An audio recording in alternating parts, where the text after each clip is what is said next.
अस्सलाम वालेकुम ख़वातीन और हज़रात, प्रोग्राम बनाम सरकार के नई एपिसोड के साथ रवाना बॉबी आपके सामने मौजूद है। तमाम देखने वालों का बहुत बहुत शुक्रिया। ख़वातीन और हज़रात, आज का प्रोग्राम अवेयरनेस बेस्ड प्रोग्राम है। आज का प्रोग्राम आगाही प्रोग्राम है। टॉपिक आपके सामने शेयर करता चलूँ। जिस तरह से आप जानते हैं कि थैलेसीमिया के पेशेंट्स दिन ब दिन बढ़ते चले जा रहे हैं और थैलेसीमिया एक ऐसी बीमारी है जो माँ बाप से बच्चों में मुंतकिल होती है। बच्चा जब 4-6 माह का होता है, अगर उसकी एचपी कम हो रही है, उसको बुखार चढ़ रहा है, तो मोस्ट ऑफ द केसेस में ऐसा होता है कि वो थैलेसीमिया का पेशेंट ही निकलता है। इसके पीछे जो रीज़न बनती है वो ये बनती है कि थैलेसीमिया जो कैरियर है वो माँ हो सकती है, वो बाप हो सकता है, वो दोनों हो सकते हैं। उसके लिए अब थोड़ा जदीद दौर आ गया है। उसके लिए कई लोग पहले से अपने जो चेकअप से करा लेते हैं, अपने जो ब्लड टेस्ट है वो करा लेते हैं। अगर उसके अंदर आप थैलेसीमिया कैरियर हों, दोनों हों, तो फिर कोशिश करें कि आप दोनों अज़दवाजी ज़िंदगी में ना जाएं, शादी मत करें, क्योंकि उसके बाद जो औलाद होती है, जो बच्चा होता है, वो थैलेसीमिया की बीमारी का कैरियर बच्चा होता है, वो मेजर कहलाता है। और उसके बाद वो सारी उम्र फिर उसको वो खून की बोतलें लगना, उसे इंजेक्शंस लगना, वो सारी उम्र जब तक उसकी ज़िंदगी है, ये सिलसिला कार चलता रहता है। ये थैलेसीमिया बीमारी है। आज के प्रोग्राम में हम बात करेंगे कि जो ब्लड डोनर्स होते हैं, स्पेशली मौसम गर्मा में, एक तो उनकी शॉर्टेज हो जाती है और ज़्यादातर क्योंकि वॉलंटियरली लोग होते हैं जो इस कार्य खैर में हिस्सा लेते हैं, free of cost blood donate करते हैं और दुखी इंसानियत की खिदमत करते हैं। जो बच्चे जिन्हें ब्लड हर 10-15 दिन बाद लगना होता है, उनके लिए बड़ी आसानी हो जाती है। और ऑफ कोर्स उसके लिए जो फाउंडेशंस हैं, जो हॉस्पिटल्स हैं, वो काम कर रहे हैं। और इस कार्य खैर में जो क्रेडिट जाता है वो डोनर्स को जाता है, जो कभी सामने नहीं आते लेकिन वो ब्लड डोनेट करते हैं और जिन बच्चों को ब्लड लगना है उनके लिए वो एक ज़िंदगी बन जाते हैं। ये कहना गलत नहीं होगा। इसके अलावा जो एक बड़ा मसला जिस पर हम आज बात करेंगे, जब ब्लड डोनेट होता है, ब्लड लग जाता है किसी पेशेंट को, तो उसके बाद जिस्म के अंदर आयरन वाफर मिकदार में भर जाता है, जिस्म के मुख्तलिफ ऑर्गन्स में चला जाता है। और उस आयरन को कंट्रोल करने के लिए जो इंजेक्शन लगता है वो डिस्फराल इंजेक्शन है। और एक्सक्लूसिवली कहा जाए तो गलत नहीं होगा कि दैट्स द ओनली इंजेक्शन जिसका ऑल्टरनेट कोई और इंजेक्शन नहीं है। मुसीबत की बात यह है कि इस वक्त मार्केट में एक तो वो शॉर्टेज हो चुकी हुई उसकी, ऊपर से वो महंगा हो चुका हुआ है। 200 के करीब शायद उसकी जो कीमत थी, जो अब तकरीबन 400-450 के करीब चली गई है, और वो भी कहीं से मिल गया, वरना वो भी शॉर्टेज है। मैं आपको बता दूं कि इन बच्चों के लिए, जो थैलेसीमिया के पेशेंट्स हैं, जितना खून ज़रूरी है सर्वाइव के लिए, उतना ही ज़रूरी जो आयरन को बैलेंस करने के लिए इंजेक्शन है, जो कि डिस्फराल है, जिसकी कमी है मार्केट में।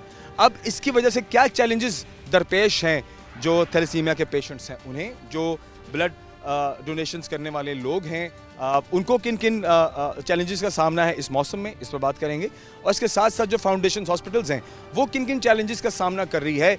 अगर ब्लड नहीं मिल रहा, अगर इंजेक्शन नहीं मिल रहा, तो जो बच्चे हैं जिनकी ज़िंदगी का दारोमदार ही खून और इस इंजेक्शन पर है, अगर ये दोनों चीज़ें नहीं होंगी तो क्या वो सर्वाइव कर रहे हैं? कहीं ऐसा तो नहीं हो रहा कि बच्चों की बात हो रही है? क्या हमारी पंजाब गवर्नमेंट के लिए इंसानी ज़िंदगी ज़रूरी है या नहीं? आइए इस पर बात करते हैं, आगे बढ़ते चीज़ें शामिल करते हैं, देखते रहे प्रोग्राम बनाम सरकार। ख़वातीन और हज़रात, थैलेसीमिया के शिकार बच्चे इस वक्त बड़ी मुसीबत में हैं। रीज़न ये है, मौसम अजीब सा है, गर्म मौसम है, हब्स वाला मौसम है, और इस मौसम में जो डोनर्स होते हैं उनकी खासी कमी हो जाती है, जिसकी वजह से कुछ ऐसे बच्चे हैं जिन्हें डेली ब्लड लगना होता है या जिन्हें वीकली ब्लड लगना होता है, उन्हें बड़ी परेशानी का सामना करना पड़ता है। मुझे उम्मीद है कि हमारे आज के इस प्रोग्राम से ये जो पैगाम हम सरकार तक पहुंचाना चाहते हैं, उम्मीद है पहुंचेगा और इस मसले का हल हमें आने वाले वक्त में शायद मिल जाए। फ़िलहाल अभी हमारे साथ डॉक्टर साइमा सिद्दीक मौजूद हैं। आप कोऑर्डिनेटर हैं अलीज़ेब फाउंडेशन। डॉक्टर साहब को प्रोग्राम में वेलकम करते हैं। डॉक्टर साहब, बताइएगा, थैलेसीमिया के शिकार बच्चे इस वक्त राइट नाउ किस कंडीशन से दो चार हैं? जी, थैलेसीमिया के पेशेंट्स जो हैं उनको हर 15 दिन बाद, 15 से 20 दिन बाद ब्लड की ज़रूरत होती है। अब इसमें मौसम गर्मा हो, मौसम सर्दी का मौसम हो, बहार का हो, जो भी है, ये जो है ये ब्लड पे डिपेंडेंट है। लेकिन गर्मी के मौसम में इन बच्चों को हर साल ही मतलब इस सूरत हाल का सामना करना पड़ता है कि ज़ाहिर ब्लड डोनर्स कम हो जाते हैं। वो इस वजह से होते हैं कि वेकेशंस आ जाती हैं। उसमें ज़ाहिर है हमारा जो मेन सोर्स है ब्लड डोनेशन का वो है हमारे तलबा। अब कॉलेजेस में, फैक्ट्रीज़ में, यूनिवर्सिटीज़ में हमने ब्लड डोनेशन कैंप्स लगाने होते हैं, वहाँ से हमें ब्लड मिलता है इन बच्चों के लिए। अब ज़ाहिर है वेकेशन जब हो जाती हैं, कॉलेजेस ऑफ हैं, तो इन बच्चों को ब्लड की कमी का सामना करना पड़ता है। तो किस तरह से डॉक्टर साहब फिर ये जो 2-3 माह का गैप है इसको किस तरह से फिर मैनेज कैसे करती हैं? अब फिर हम फैक्ट्रीज़ का रुख कर लेते हैं, हम पब्लिक प्लेस पे चले जाते हैं, हम कोई ऐसे ऑफिसेज में चले जाते हैं जहाँ पे कोई 15-20 लोग भी फ़र्ज़ करें काम कर रहे हैं, वहाँ हम जाके हम रिक्वेस्ट करते हैं कि ये बच्चे थैलेसीमिया के पेशेंट्स ब्लड के बगैर ज़िंदा नहीं रह सकते, तो इनके लिए खून के एहतियात दें। फिर उसमें कुछ ये होता है कि पेशेंट्स खुद भी डोनर लेके आते हैं, उन्हें इस बात का अंदाज़ा होता है कि हर साल गर्मियों में ये प्रॉब्लम होती है, तो कुछ थोड़ा बहुत अरेंज खुद भी कर लेते हैं, तो इस तरीके से हम मैनेज करने की कोशिश करते हैं। तो डॉक्टर साहब इस हवाले से देखें, ये तो फिर हवाई बात होगी, मिल गया नहीं मिला, तो फिर वो सूरत हाल किस तरह से मैनेज होती है? मिसाल के तौर पर अगर किसी बच्चे को ब्लड लगना है, टाइम आ चुका है, डेज पूरे हो गए हैं और डोनर अगर नहीं अवेलेबल हो रहा, तो फिर उसको किस तरह से मैनेज किया जाता है?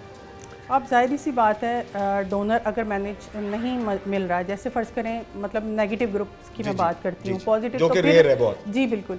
अब पॉजिटिव ग्रुप तो ज़ाहिर सी बात है वो अरेंज हो जाता है, लेकिन नेगेटिव के लिए जो है ना, वो आम रूटीन में भी जब हम लोग कॉलेजेस में कैंप्स भी कर रहे होते हैं तब भी वो बहुत कम निकलता है। तो अब वो बच्चे जो है वो वाकई खून की कमी का शिकार हो जाते हैं, इन दिनों में बहुत ज़्यादा हो जाते हैं, क्योंकि हम तो 10 HB पे हमारी कोशिश ये होती है कि थैलेसीमिया के बच्चे की 10 ग्राम HB हो तो उस पर हम उसको ब्लड लगा दें ताकि उसकी HB 12 पे आ जाए और वो नॉर्मल बच्चों की तरह ज़िंदगी गुजार सके। लेकिन इस सिचुएशन में जो है वो पेशेंट की HB बाज़ औक़ात 5-4 पे भी चली जाती है अगर टाइम पर ब्लड ना लगे तो। नहीं मिलेगा, ज़ाहिर है डेफिनेटली उसकी HB, क्योंकि ब्लड तो बन नहीं रहा, HB तो उसकी कम होनी ही होनी है। वो फिर मतलब एक वीक में 1 ग्राम HB बच्चे की गिर जाती है। सही है। फ़र्ज़ करें हमने 15 दिन बाद ब्लड लगाना है, अगर हम 15 दिन बाद नहीं लगा सके, अगले वीक में उसकी 1 ग्राम गिरेगी, फिर उससे अगले वीक में उसकी 1 ग्राम गिरेगी, तो 4-5 पे आ जाते हैं। फिर आगे इनकी कॉम्प्लिकेशन स्टार्ट हो जाती हैं, जैसे स्प्लीन बढ़ गई और बहुत सारे मसले मसाइल आ जाते हैं। तो ये गर्मियों में ये प्रॉब्लम आती है हर साल। ये तो बड़ा एक संजीदा मसला है, बड़ा सीरियस इशू है। तो इसमें कभी आपने गवर्नमेंट की मदद लेने की कोशिश की है? उनके सामने टेबल पर अपनी जो नीड है, जो ज़रूरत है, स्पेशली इन 2-3 माह में कभी इंतज़ामिया के सामने डिस्कस करने की कोशिश की है, बताने की कोशिश की है कि हमारी इन महीनों में कम से कम हमें हेल्प आउट किया जाए गवर्नमेंट की जानिब से, इंतज़ाम की जानिब से? जी बिल्कुल। अब हर टीवी चैनल पे ही हमारी कोशिश होती है, या जिस फोरम पे भी हम बैठते हैं, हमारी कोशिश होती है कि हम इस मसले को हाईलाइट करें, क्योंकि ये ज़िंदगियों का मसला है। अब ये कोई इस तरह का मसला नहीं है, कोई मेडिसिन नहीं मिल रही, चलो उसके बगैर कुछ दिन गुजर जाएंगे। अब ज़ाहिर है बच्चे को ब्लड तो लगना ही लगना है, उसके बगैर तो उसकी ज़िंदगी को ख़तरा है। तो हमारी तो ये कोशिश होती है कि हम बात करें, लेकिन फ़िलहाल कोई इस तरह का कोई हल इसका हमें नज़र नहीं आया गवर्नमेंट की तरफ से कि कोई हमें या NGO को सपोर्ट किया जाए। बात करने के बावजूद और बार-बार बात करने के बावजूद, बार-बार बात हर साल हम करते हैं और हर फोरम पे जाके करते हैं। खौतिन ब्रेक की जान जाते हैं, वापस आते हैं और ब्रेक के बाद और भी आज के टॉपिक के हवाले से रेलिवेंट क्वेश्चंस हैं जो कि डॉक्टर साहब से हम करेंगे। सो ब्रेक के बाद हमारे साथ रहिए। खौतिन हज़रात, हम वापस आ चुके हैं। आज का प्रोग्राम हम थैलेसीमिया के पेशेंट्स और उनकी ज़रूरत पर बेस्ड आप तक पहुंचा रहे हैं, क्योंकि ये सीज़न, ये मौसम ऐसा है जिसके अंदर स्पेशली जो थैलेसीमिया के पेशेंट्स होते हैं उनमें मुख्तलिफ उम्र के बच्चे भी होते हैं, तो उनके लिए बड़ा मुश्किल हो जाता है क्योंकि उन्हें जो रूटीन ब्लड है वो नहीं मिल पाता। लेकिन इससे भी एक और बड़ा मसला है जो अभी हम डिस्कस करेंगे, वो है इंजेक्शन, जो कि स्पेसिफिकली थैलेसीमिया के पेशेंट्स को लगता है और एक्सक्लूसिवली लगता है, और शायद वो एक ही है जो मेरे इल्म में है। बाकी डिटेल्स मैं डॉक्टर साहब से जानने की कोशिश करूँगा। डॉक्टर साहब, जैसे मैं जानता हूँ कि डिस्फ्राल, अगर मैं कहूँ तो सही है ये, डिस्फ्राल इज़ द इंजेक्शन जो कि थैलेसीमिया के पेशेंट्स के लिए निहायत ज़रूरी है। मुझे ज़रा बताइएगा कि ये क्यों है ज़रूरी, इसका फ़ायदा क्या है, और फिर हम इसके बाकी चीज़ों पर बात करेंगे। पहले इसकी ज़रूरत और इसकी अहमियत के बारे में बताइए। जी, जैसा कि मैंने आपको बताया कि थैलेसीमिया के पेशेंट्स को हर 15 से 20 दिन बाद ब्लड लगता है। अब ये पूरी ज़िंदगी का सिलसिला है, जब से बच्चा 6 महीने का होता है, 6 महीने में ये डायग्नोज हो जाता है। सही। तब तक, जब तक बच्चे की ज़िंदगी है, हर 15 से 20 दिन बाद ब्लड लगना है। अब ये ब्लड जो हमारी बॉडी के अंदर जाता है, बच्चे की बॉडी के अंदर, वो उसमें जो एक्स्ट्रा आयरन होता है वो हमारी बॉडी के मुख्तलिफ ऑर्गन में जाके इकट्ठा Blood होना के शुरू हो through, जाता है। blood के ब्लड through। के थ्रू, जी। ब्लड जो हम पैक सेल लगाते हैं जी। वो ब्लड आयरन जो है वो मुख्तलिफ ऑर्गन में जाके इकट्ठा होना शुरू हो जाता है। जैसे लीवर हो गया, हार्ट है, ब्रेन है, हमारी स्किन के नीचे इकट्ठा होना शुरू हो जाता है। जैसा कि आप थैलेसीमिया के बच्चे को देखते हैं तो बच्चे का कलर जो है वो ब्लैकिश ग्रीन होता है। सही है। इसका मतलब ये है कि उसकी स्किन के नीचे आयरन इकट्ठा हो गया। उस आयरन यानी को जिस्म पर धब्बे नुमाया होना शुरू हो जाते हैं पूरी अंडर द स्किन। पूरी स्किन का कलर Okay, चेंज हो जाता है। okay, पूरी स्किन okay, का कलर जो है वो okay। ब्लैकिश ग्रीन हो जाता है। इसका मतलब ये है कि इसमें आयरन की बहुत ज़्यादा एक्सेसिव आयरन बॉडी के सही। अंदर हो गया। अब इस आयरन को बॉडी से रिमूव करने के लिए आप जो इंजेक्शन डेस्पेराल कह रहे हैं वो इस्तेमाल किया जाता है।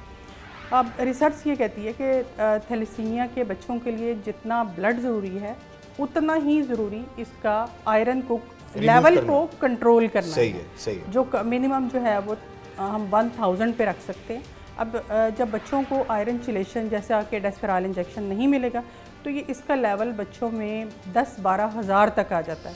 इसका मतलब है कि वो बॉडी के हर ऑर्गन में जाके इकट्ठा हो चुका है और जिसमें इकट्ठा होगा उसको वो नुकसान पहुंचाएगा। फर्ज करें लीवर में इकट्ठा हो गया, लीवर का काम डिस्टर्ब कर दिया, हार्ट में इकट्ठा हो गया। बाज़ औक़ात बच्चे ब्लड लगवा के जाते हैं, कुछ दिन बाद पता चलता है जी बच्चे की डेथ हो गई है। तो वो फिर पूछते हैं, ये मामला इन्वेस्टिगेट किया जाता है तो ये पता चलता है कि हार्ट में जो है वो आयरन बहुत ज़्यादा इकट्ठा हो गया था, अचानक से बच्चे को हार्ट अटैक हुआ और उसकी डेथ हो गई। अब ये आयरन चिलेशन जितना ब्लड लगाना ज़रूरी है उतना ही आयरन चिलेशन भी बच्चों के लिए ज़रूरी तो है। डॉक्टर साहब अब ये मसला मज़ीद संजीदगी की जानिब बढ़ रहा है कि एक तो ब्लड की जो हमें डोनर्स की शॉर्टेज इस सीज़न में जिस तरह आप बता रही हैं कि वो होना शुरू हो जाती है, वो फेस करते हैं। अब अगर ब्लड लग रहा है तो ऑब्वियसली है कि इंजेक्शन भी उतना ही ज़रूरी है। अच्छा, इंजेक्शन भी उतने ही ड्यूरेशन में लगना होता है? मिसाल के तौर पर अगर 15 दिन बाद ब्लड लगना है तो क्या इंजेक्शन भी तभी लगना होता है या उसका भी ड्यूरेशन थोड़ा आगे पीछे होता है?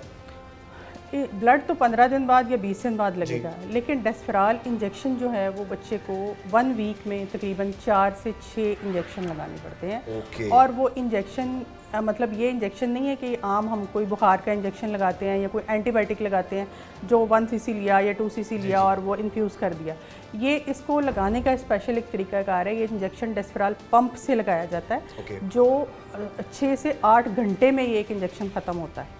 ठीक है, यानी मतलब वो इतना टाइम लगता है, मतलब थोड़ा स्लोली सही है। जी। देना पड़ता है। ये 6 से 8 घंटे में एक इंजेक्शन ख़त्म होता है और हफ्ते में इन्हें कम से कम 4 से 6 दिन तो ये इंजेक्शन ज़रूरी है लगाना। 6 बार, जी। मतलब 4 से 6 बार एक जी। पेशेंट को। एक पेशेंट। तो मैं जैसे सुन रहा हूँ कि जैसे बाकी शॉर्टेजेस तो हमने इंसुलिन की शॉर्टेज हो गई और दीगर अद्वियात की शॉर्टेज हो गई, ये तो हम अक्सर इस पर बात करते हैं।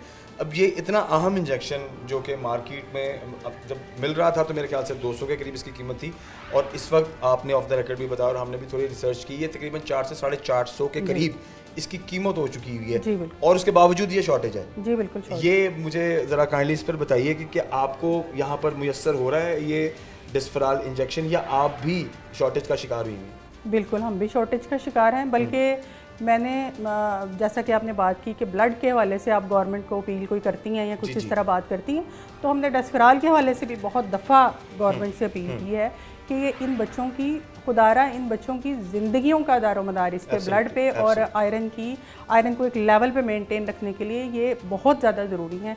लेकिन कोई किसी तरफ से हमें कोई रिस्पॉन्स ही नहीं आया। मतलब ज़िंदगी ज़रूरी नज़र नहीं आ रही नहीं आपको आ इन बच्चों की? बिल्कुल इसी तो तरह। जिस तरह से हम बाकी हमने चीज़ें देखी कि नई गवर्नमेंट आई, चीज़ें तब्दील हो गई, कुछ अच्छे इनिशिएटिव भी हैं और कुछ ऐसे हैं जिन पर अभी बात हो रही है। मुझे ज़रा बताइए, सेहत कार्ड जब तक चल रहा था तब तक सूरत हाल कैसी थी और जब सेहत कार्ड बंद कर दिया गया उसके बाद से किन परेशानियों से आप दो चार हो रही हैं? जी, सेहत कार्ड तकरीबन 1 साल 2023 में मतलब पूरा साल एक चला। उसमें ये था कि थैलेसीमिया के जो बच्चा है 4 से 6 साल का बच्चा है उसकी तकरीबन डोज जो है ना आयरन चिलेशन मेडिसिन जो है वो तकरीबन 20,000 18 to 20,000 जो है ना वो मंथली आती है कॉस्ट इसकी। ठीक है। तो वो जब सेहत कार्ड चल रहा था बच्चों को मेडिसिन मिल रही थी क्योंकि माँ बाप के लिए ज़रा इजी था उसको मैनेज इजी था। बिल्कुल, वो मेडिसिन मिल रही थी, बच्चों के आयरन लेवल कंट्रोल में थे और बड़ा बेहतरीन सिलसिला चल रहा था। उसके बाद आके वो सेहत कार्ड की तरफ से डिस्कनेक्शन, कुछ पीएचसी का लाइसेंस नहीं था। बहरहाल हमने वो पीएचसी के सारे इंडिकेटर पूरे किए और लाइसेंस भी ले लिया। हमने अपने तौर पे बहुत ज़्यादा अप्रोच भी करवाई, एप्लीकेशंस भी मुख्तलिफ महकमों में दी कि खुदारा इन बच्चों की ज़िंदगियों का दारोमदार सिर्फ ब्लड और आयरन चेलेशन पे है, ये हमें किसी तरीके प्रोवाइड किए जाएं।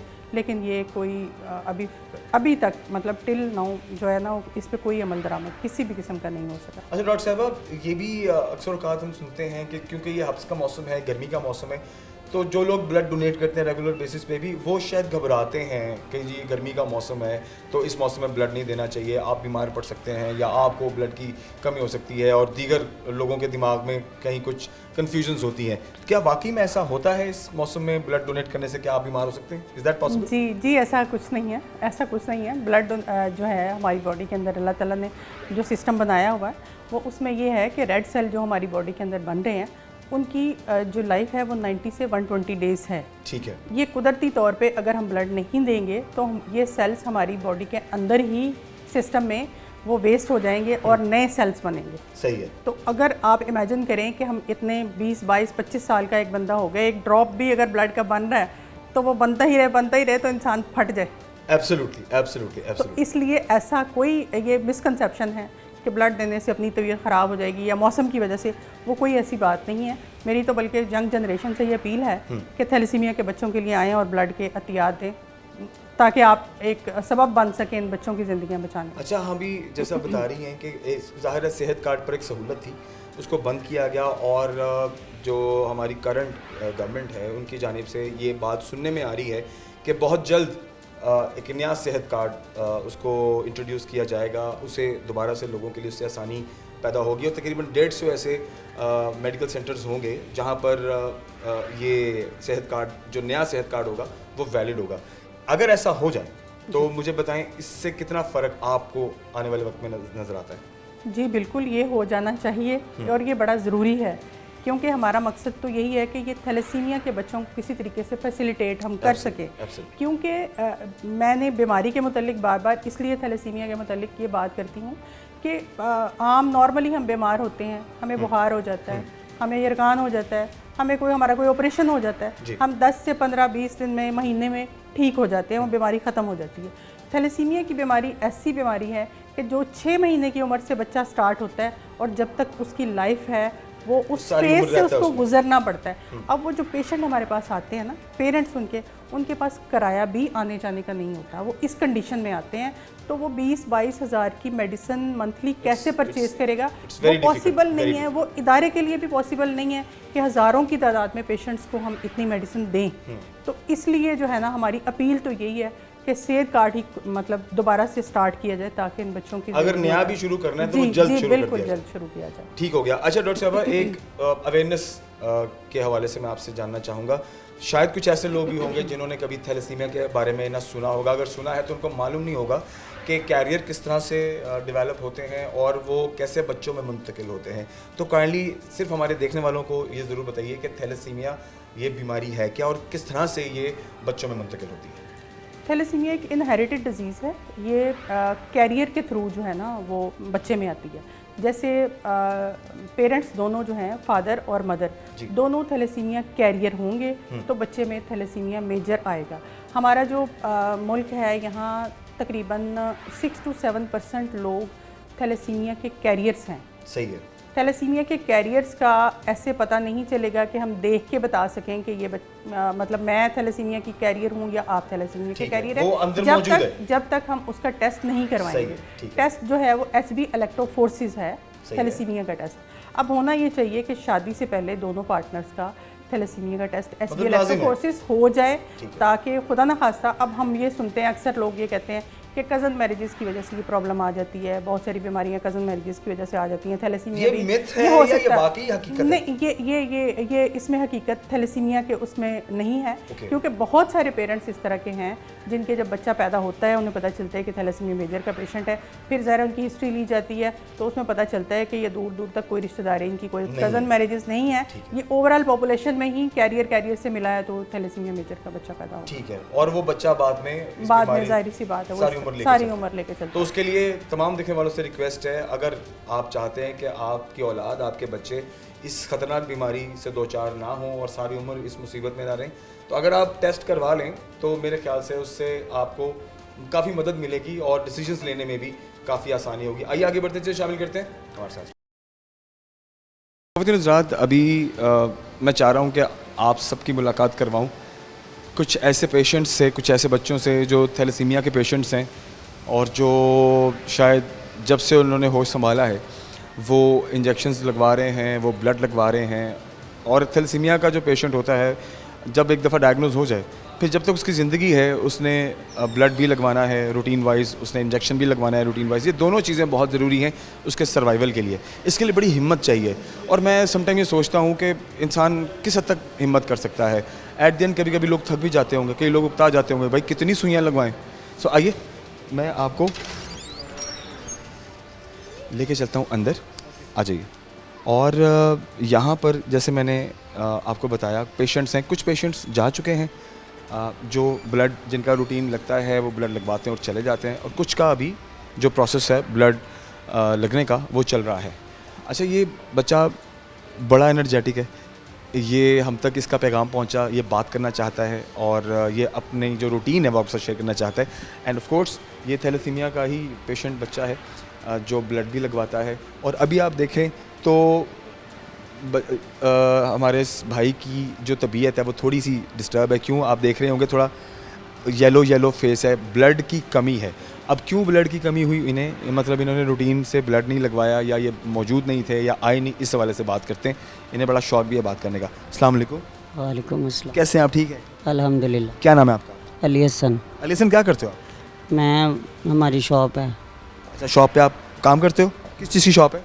वो कैंची छुरी की। सही है। अच्छा, आप हफ्ते में या 2 हफ्ते बाद आते हो, 3 हफ्ते बाद आते हो, रूटीन में ब्लड लगवाते हो? जी, 1 माह में 2 बार लगता है। और कितना अर्सा हो गया आपको ब्लड लगवाते हुए? मैं 4 माह का था जब से लगता है, अभी 26 साल का हो गया हूँ। इधर से ही हम लगवाते हैं। 26 साल के हो आप और 4 माह से ऑनवर्ड, मतलब 26 साल ही हो गया आपको ब्लड लगवाते हुए। अच्छा, मुझे आप ये बताएं कि कभी दिल उकताया, कभी ऐसा हुआ कि मैं थक गया हूँ, बस अब नहीं मुझे लगवाने और इंजेक्शन, कभी ऐसा दिल में आया? हाँ जी, होता है बस कभी कभी, बस क्या करें, फिर अल्लाह पाक की रज़ा है तो फिर। क्या दिल में है, दिमाग में है कि मुझे ज़िंदगी जीनी है, मुझे आगे बढ़ना है, मुझे भी नॉर्मल लोगों की तरह ज़िंदगी गुजारनी है, ये एक मोटिवेशन है अगर 26 साल हो गए हैं इंजेक्शन लगवाते हुए? जी, होता है कि हम भी नॉर्मल होते हैं दूसरों इंसानों के। आप नॉर्मल ही हो, कोई बात नहीं। ये एक समझ लो कि एक जैसे आप की एक रूटीन बनी हुई है कि आपने 2 हफ्ते बाद आना है, ब्लड लगवाना, चले जाना है। तो जैसे मैं देख रहा हूँ कि आप में थोड़ा मुझे HP कम लग रहा है, तो क्या इस बार लेट लगवाया ब्लड? हाँ जी, 13 दिन बाद आते हैं, 14 दिन बाद लगाना पड़ता है। फिर वीकनेस होती है, अगर ब्लड ना लगे तो फिर कोई काम करने को दिल नहीं करता, इस वजह से फिर लगवाना पड़ता है। तो पसंद क्या है? स्पोर्ट्स वगैरह पसंद है, ड्रामे पसंद हैं, मूवीज़ वगैरह पसंद है? मूवी और ड्रामे देख लेता हूँ। देखते हो? कौन से ड्रामे पसंद है? एक तो वो ड्रामे होते हैं ना जुगतों वाले, स्टेज वाले हैं, वो पसंद हैं, या जो बड़े ज़बरदस्त स्टोरीज़ वाले जो अच्छे ड्रामे पाकिस्तान में बनते हैं वो पसंद? इमरान अशरफ के। इमरान अशरफ का वो आपको प्रोग्राम भी पसंद है? बहुत ज़्यादा, मेरा तो दिल करता है मैं उधर जाऊँ। बिल्कुल ज़रूर जाना चाहिए। अच्छा, जब आप घर जाते हो, रूटीन में फ्रेंड्स हैं, आप सारे दिन की एक्टिविटी है, तो कैसा दिन गुजरता है सारा? अच्छा गुजरता है, कुछ बात। अच्छा, जब ब्लड लग जाए तो उसकी एनर्जी मतलब पूरा हफ्ता 10 दिन रहती है, या आहिस्ता आहिस्ता जैसे ही ब्लड लगने का दिन करीब आते हैं वो एनर्जी कम हो जाती है?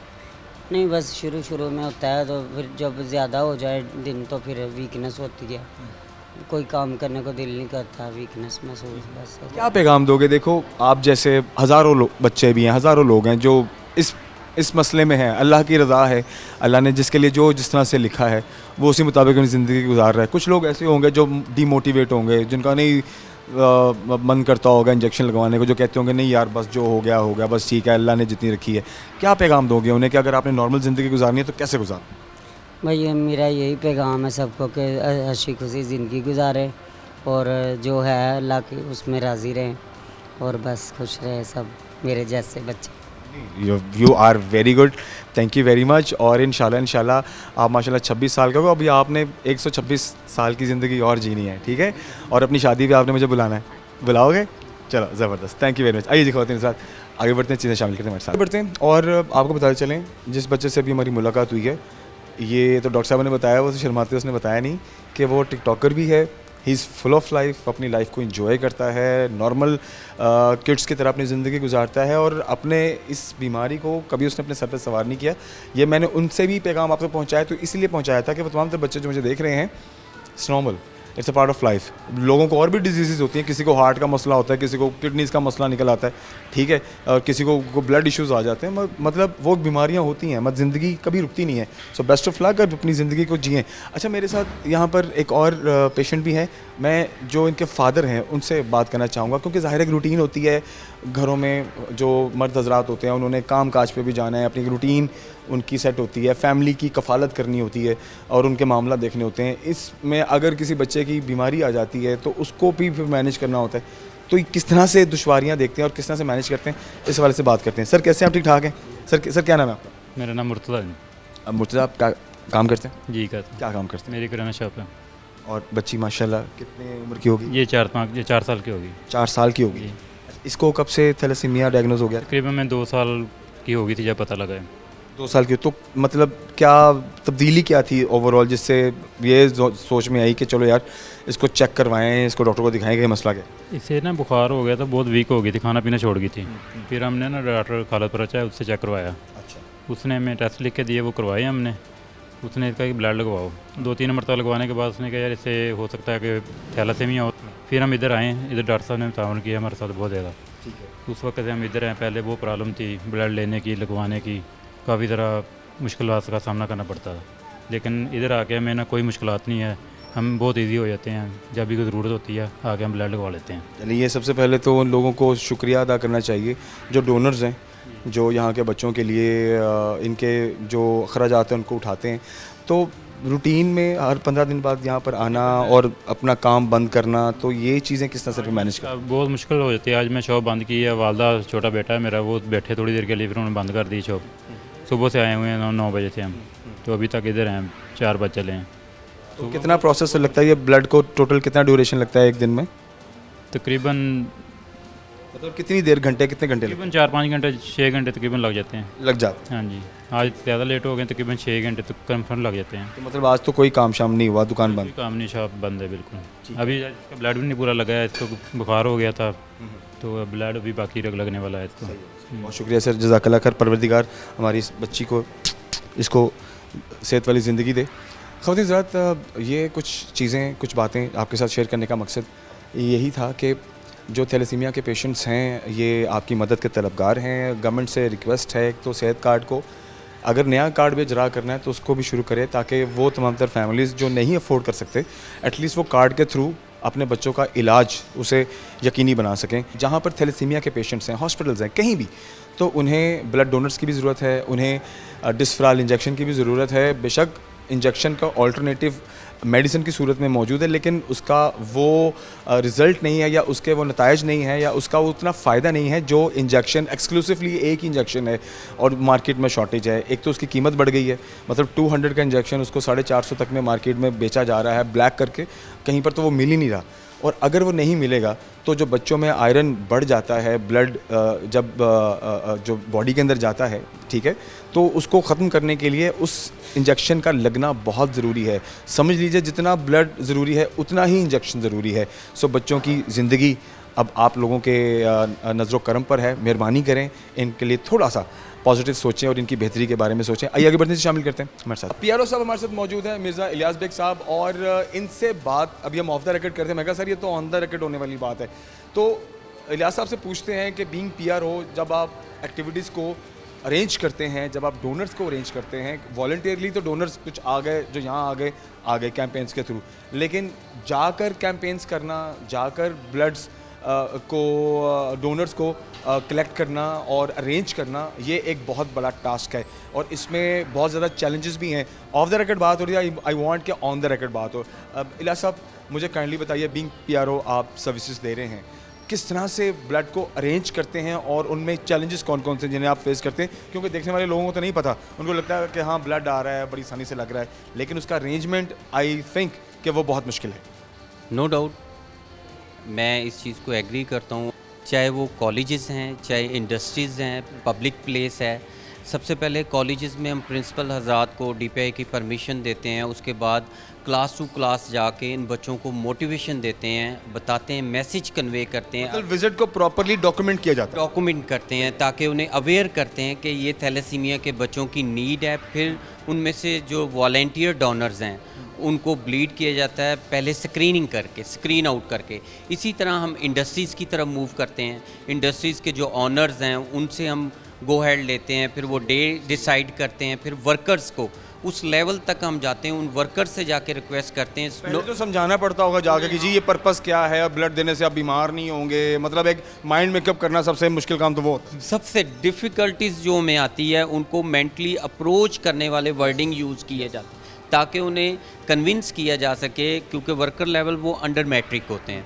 उनको ये बात बताना कि खून का अतिया देने से आपकी ज़िंदगी मुतासिर नहीं होगी, बल्कि बहुत लोग डरते हैं इस मामले में। बहुत ज़्यादा अवॉइड करते हैं कि खून की कमी हो जाएगी। हम यहाँ पे वर्किंग करते हैं 8 से 12 घंटे, यहाँ पे हमारी जॉब है, तो अगर ब्लड दे देंगे तो हमारी जॉब में डिस्टर्बनेस आएगी, इरेगुलरिटी आएगी। हम उनको इस बात पे लाते हैं कि खून देने से इंसानी जिस्म पे कोई कमी वाक़या नहीं होती। और ये जेन्युइन बात है, ये सिर्फ उन लोगों के लिए नहीं, सब लोगों के लिए है कि जो हेल्दी बॉडी या जो हेल्दी फिजिक रखते हैं, ब्लड अगर डोनेट करते हैं तो उससे आपकी सेहत पे कोई फ़र्क नहीं पड़ेगा। ये गलत फहमी ज़हन से निकाल। मेरी रिक्वेस्ट है तमाम अवामुन्नास से, जो इंडस्ट्रीज़ में भी बैठे हुए वर्कर हजरात हैं, स्टूडेंट्स जो कि यूनिवर्सिटीज़ कॉलेजेस में बैठे हुए हैं, और अदर जितनी भी प्राइवेट सेक्टर में बैठे हुए लोग हैं, वो इस कार खैर में हिस्सा लें। दुखी इंसानियत को बचाने के लिए अपने खून के एहतियात बढ़ चढ़ के दें ताकि इन मासूम बच्चों को इन टाइम ब्लड प्रोवाइड किया जा सके। इस आस से वो आते हैं कि आज हमें ब्लड लगेगा तो नेक्स्ट 10 to 15 डेज़ की लाइफ हमें मिलेगी। नो डाउट लाइफ अल्लाह ने देनी, अल्लाह के बाद ये जो डोनर्स हैं ये वसीला बनते हैं, ये ज़रिया बनते हैं। इनके अतिया किए हुए एक ड्रॉप से अगर उस ज़िंदगी में एक लम्हा भी बढ़ गया तो जेन्युइनली ऑनेस्टली स्पीकिंग अल्लाह की ज़ात उसका भी रिवॉर्ड और रिटर्न देगी। दुखी इंसानियत की मदद करने के लिए खून के अतियात दें, बढ़ चढ़ कर दें, ताकि हम इनकी ज़िंदगियों को बचाने में बरवक्त। हज़रात प्रोग्राम को आगे बढ़ाते हैं और थैलेसीमिया के हवाले से आज कोशिश कर रहे हैं हम कि जो पैगाम है वो बनामे सरकार हो, जिसमें जो ब्लड डोनर्स हैं, ब्लड की जो कमी फाउंडेशंस को फेस करना पड़ी है, पेशेंट्स को फेस करना पड़ी है, स्पेशली इन डेज़ में, इन महीनों में, उसको पूरा करने की कोशिश की जाए और फिर जो इंजेक्शन है उसकी फराहमी को भी यकीनी बनाया जाए। इस हवाले से चेयरमैन फार्मास्यूटिकल तनवीर साहब हमारे साथ मौजूद हैं, सर प्रोग्राम में वेलकम करते हैं। और सर क्योंकि मेडिसिन से रेलिवेंट हमें अपनी इंफॉर्मेशन शेयर करते हैं, तो ये जो इंजेक्शन है ये वाकई में शॉर्टेज है या सिर्फ ये एक वबा बनी है, इस हवाले से बात करते हैं। सर कैसे, ठीक ठाक है?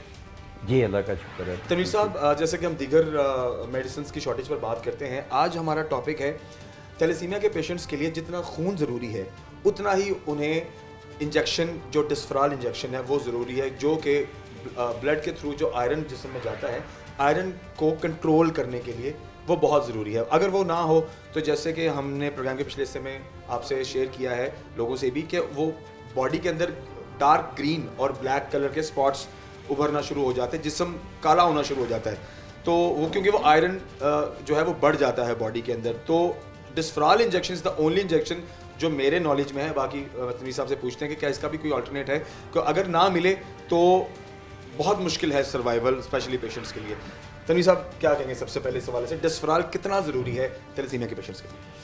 जी कुछ तो आपने डिस्फराल के हवाले से उसकी जिन इंडिकेशंस में ये यूज़ होता है उसके हवाले से तो आपने ब्रीफ कर दिया है जी, और वो तो खैर उसके किन इंडिकेशंस में यूज़ होता है या उसके साइड इफ़ेक्ट्स या आफ्टर इफ़ेक्ट्स क्या होते हैं वो तो डॉक्टर ही हमसे ज़्यादा बेहतर बता सकते हैं। और उन्होंने यकीनन आपको आज आपके प्रोग्राम के लिए बताए भी होंगे और आपने प्रोग्राम के लिए वो रिकॉर्ड भी किए होंगे।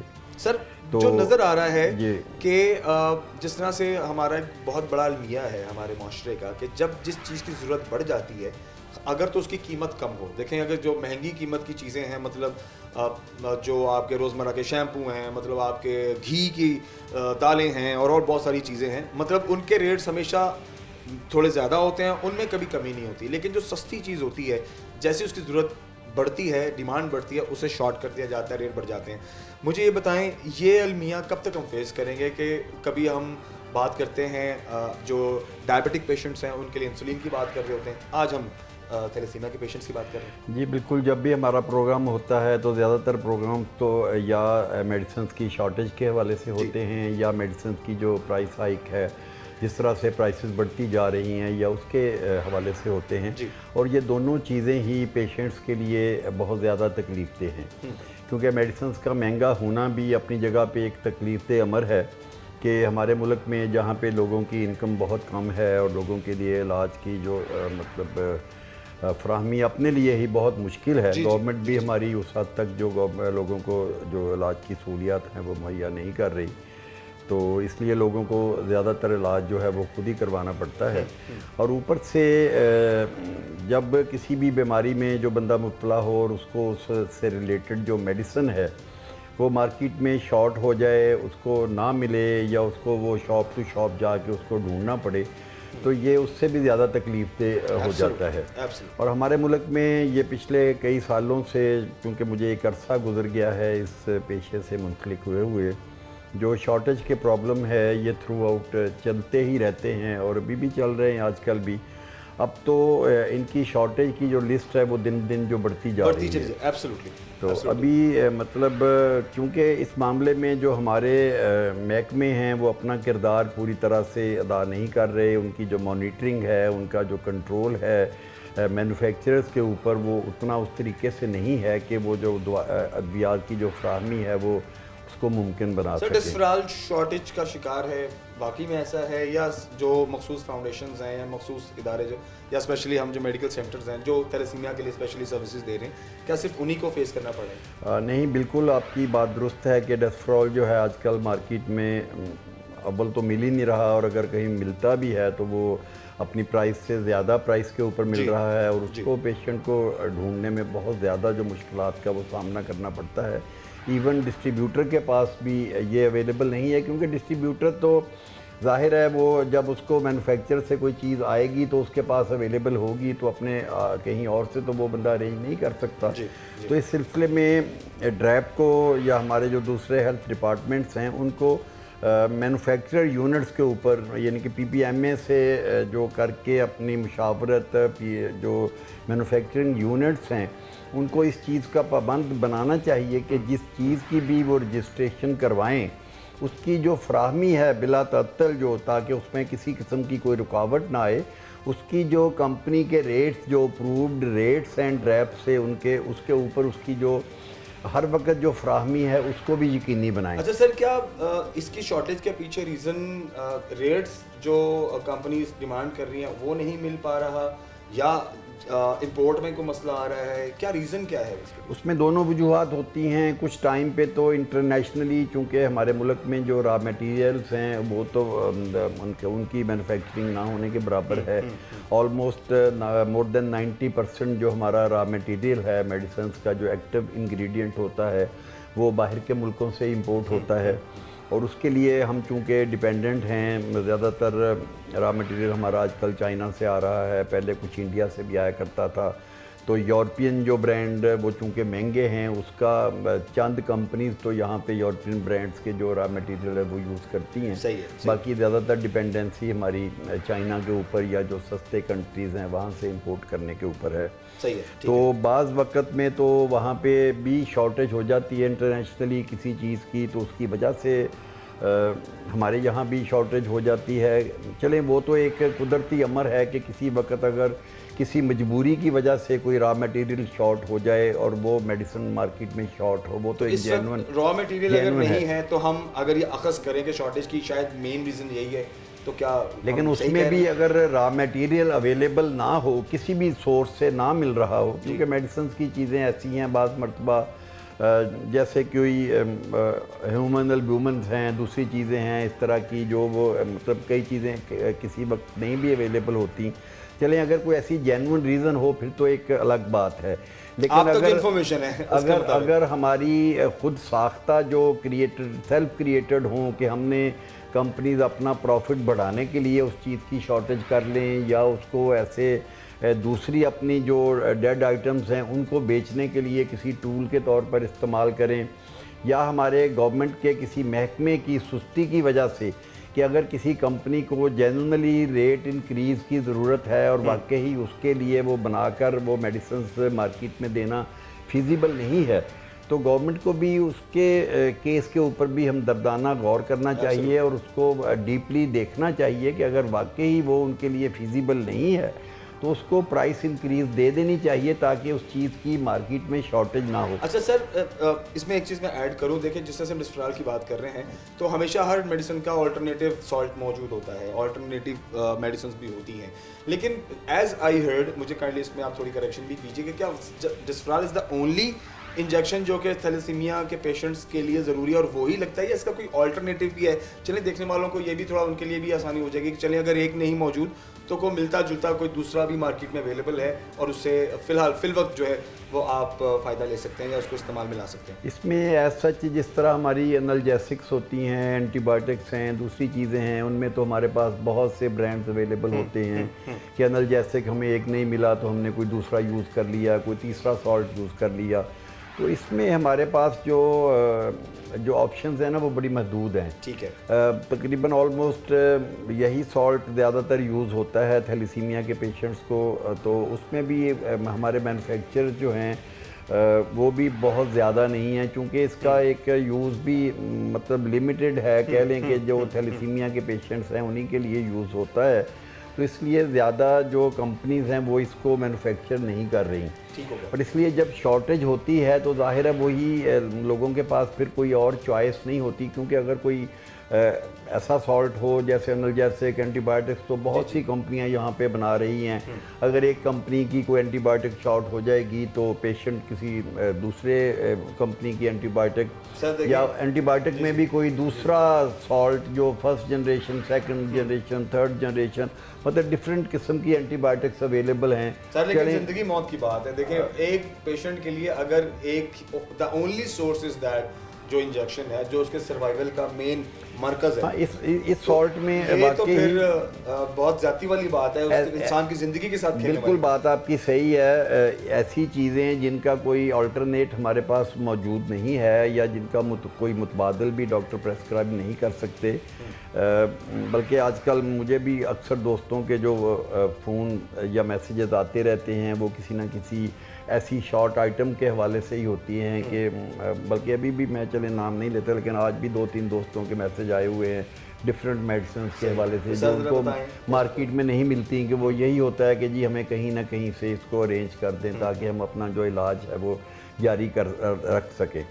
तो इस सिलसिले में मेरी भी जो मैन्युफैक्चरर्स हैं उनसे भी गुजारिश है और हुकूमत के अरबाब इख्तियार से भी कि कम से कम ऐसी आइटम्स जिनका कोई मुतबादल मौजूद नहीं है कि उनकी जगह पे हम कोई दूसरी मेडिसिन यूज़ करके अपना वो जो मतलब वक़्त का वो मुश्किल वक्त वहाँ से निकल मुश्किल वक़्त से नहीं निकल सकते या इलाज के लिए हमारी वो एक एसेंशियल आइटम है, तो उसकी जो फराहमी है उसको हमा वक्त जो है वो यकीनी बनाएं कि वो किसी भी वक्त जो है वो मार्केट में शॉर्ट ना हो। तो बहुत ज़्यादा लोगों के पास ऑप्शंस नहीं हैं कि अगर एक जगह से चीज़ नहीं मिली या उनको कहीं और से जाके इलाज की सहूलत मुयस्सर नहीं आ सकी तो वो कहीं और चले जाएँ। तो मतलब इसलिए लोगों की जो मुश्किलात हैं उनको विद इन लिमिट्स रखने के लिए गवर्नमेंट को इस तरफ खुसूसी तवज्जो देनी चाहिए और ऐसी जो अद्वियात हैं उनकी फराहमी को एक तो उनकी सप्लाई चेन को हम वक्त जो है वो बिल्कुल एक्यूरेट रखना चाहिए और सेकेंडली ये भी मॉनिटरिंग करनी चाहिए कि ऐसी चीज़ें कभी भी ब्लैक ना हों या अपने रेट से ज़्यादा रेट के ऊपर फ़रोख्त ना हो। ठीक हो, तो ठीक हो।